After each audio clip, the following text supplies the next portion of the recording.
Hi guys, Mrs. Oldenkamp here. I apologize. It's been quite a few days since I have shared with you a chapter from our book, The Books of Elsewhere, The Shadows. We are on chapter 6 today.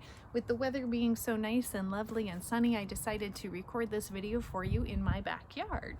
So here we go. We are on chapter 6. Olive froze. She could hear the wind creaking through the bare branches. Patches of moonlight fell onto the white path at her feet.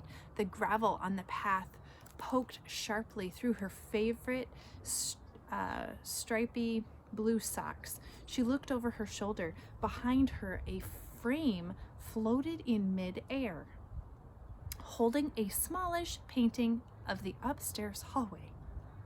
Olive stuck her hand back through the frame and wiggled it around, just to make sure. A snapping sound and the rustle of dry leaves came from the thick patch of trees ahead.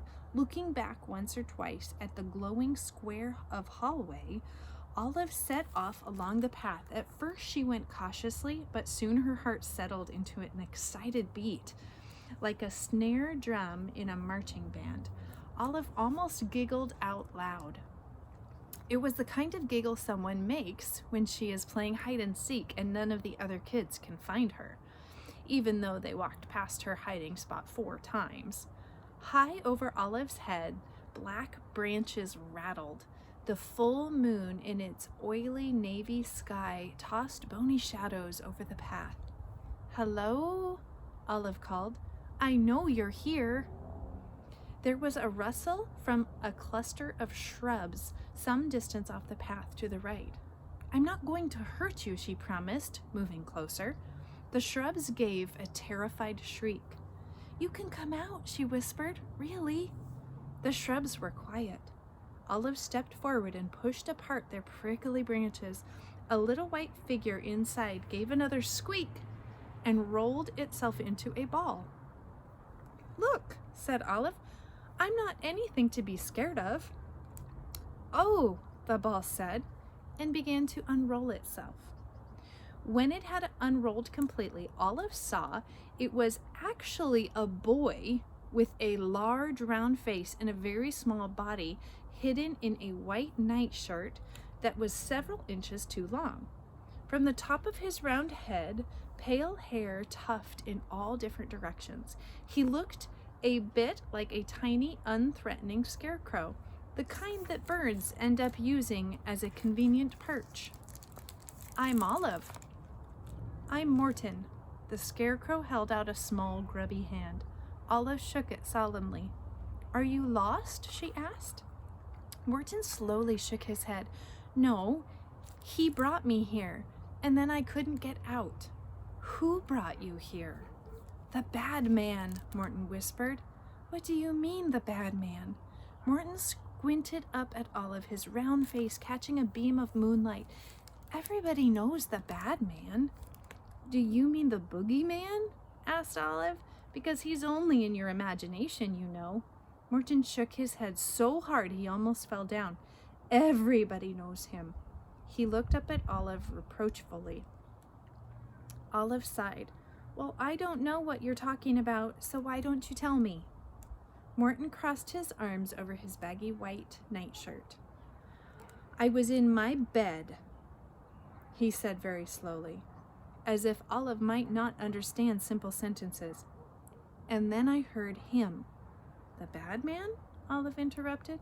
Morton glared at her and then nodded. "He was in the garden," Morton continued, "and he was talking. And I got out of my bed and I went across the grass and I watched him. He was mixing things and he was talking to a cat, and the cat talked back." Inside Olive's head, 2 little puzzle pieces went click. She held her breath and waited for Morton to continue. "I made a noise," Morton went on. "The man looked up and he saw me. He said, 'Come here, boy, I have something special to show you.' He said I could help him. He said I would be the very first one." "The very first what?" whispered Olive. Morton shrugged. "I don't remember. I didn't want to go with him, but my feet went anyway. We went into his house and then—" Morton shook his head. like somebody shaking a magic 8-ball to make the next word appear. Then we both went into the forest, I think, and then the man said, "Goodbye, boy. Don't wait for them to find you." And then he left. Morton looked down at the hem of his nightshirt, and then I was by myself. The cold feeling rippled up Olive's back and across her scalp. "Let's get out of here," she said, glancing over her shoulder. "Right now." She held the branches of the shrubs apart, and Morton crawled through. They stood up together. In those few moments, the moon seemed to have moved. Thicker shadows filled the forest, leaving the ground and the path submerged in a deep pool of black. Olive looked around. "I'm not sure which way to go," she admitted. Morton, whose head reached the level of Olive's elbow, sidled closer. "I never know which way to go," he said. "Well, all we need to do is find the path," said Olive. "That should lead us out of here." Olive took a few steps in one direction, with Morton trailing after her like a broken kite. There was no path to be seen. Olive turned and headed in the opposite direction. Nothing. Olive squinted into the growing darkness, looking for a spot that she had passed before. A tree, a stone, anything, but nothing looked familiar. "That's funny," she said. "I don't remember which way I came." "He's watching us," Morton whispered. "He won't let us leave." The back of Olive's neck prickled. She spun around, searching the shadows under the shifting branches. She didn't see anyone, but she felt quite sure that Morton was right. Somebody was watching them. Olive looked down at Morton's round, terrified face. "We'll be okay," she said, hoping her voice sounded surer than she felt. "I promise." Nearby, a dry twig snapped. In the silence, the sound traveled like a firework. Olive and Morton froze in their steps.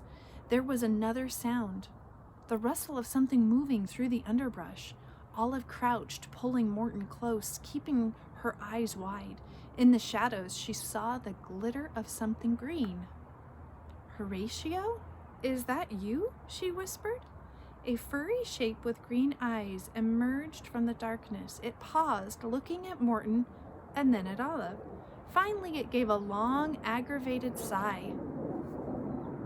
Ooh, there's a jet in the background. A little bit noisy. Shook its head and moved quickly to the left. "Follow the cat," cried Olive, bounding after Horatio, but Morton had planted his feet. "That's the cat," he hissed, "the one that talked." "I know he talked," said Olive. "I think he's going to show us the way out of here. Now come on." Morton shook his head so hard that this time he did fall down. "Morton, hurry," Olive begged, yanking at Morton's hand. But Morton sat on the ground like an anchor. "No," he said, "I'm not following that cat.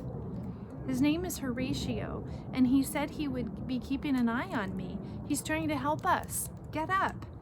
I don't have to do everything you say, and you can't make me." "What?" Olive spluttered. "You have to do what I say."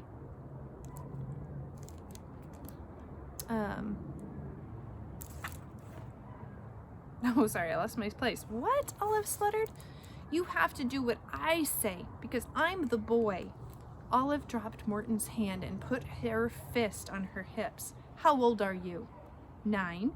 "Well, I'm 11, so come on. I'll be 10 in June." "It is June." "No, it isn't." "Yes, it is." "It's April," said Morton stubbornly. The last drip of Olive's patience dried up. "Look," she growled, dropping her to her knees so that her nose nearly touched Morton's. "I'm going with the cat. You can stay here forever all by yourself, or you can come with me now." With his mouth squished into a pout, Morton stood up. Olive took his hand. Morton shook her off. This time, Olive grasped his wrist and didn't let go. Horatio had paused for them, but the moment Olive and Morton were on their feet, he was flying through the underbrush. They scrambled along behind his furry silhouette, hopping over fallen trunks, pushing through the bushes. When they reached the pale stones of the path, the cat broke into a run. Morton and Olive hurried behind. They left the thick cover of the forest, and moonlight fell over them, lighting their way. Olive could see the orange hue of Horatio's fur glowing ahead of them. Still running, she turned to glance over her shoulder and had to swallow a scream. They were being followed, and no matter how fast they ran, Olive didn't see how they could get away. Ooh, chapter 7 has pictures. Tune in next time.